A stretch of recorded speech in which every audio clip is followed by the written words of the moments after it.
और बैठे पवन सिंह के सामने हारमोनियम पकड़वाएंगे। ऐसा कोई भोजपुरी गायक नहीं है जो उसका हाथ पकड़ ले।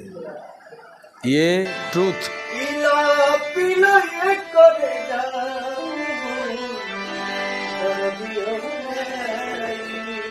दोस्तों, पूरी भोजपुरी इंडस्ट्री में कोई इस बात को मानने से इनकार नहीं कर सकता कि आज के दौर के सबसे बेहतरीन सिंगर पवन सिंह माने जाते हैं। पवन सिंह की आवाज़ के करोड़ों दीवाने हैं। पवन सिंह का कोई भी गाना आता है सुपर हिट बन जाता है देखते ही देखिए। जैसा कि आप सभी जानते हो कि 2 गाने आए सामर की जो कि अभी भी ट्रेंड कर रहे हैं, और जिस दिन गाना आया उसी दिन से ट्रेंड कर रहा है और अभी तक ट्रेंड कर रहा है। 2 हफ्ते से ऊपर हो गए।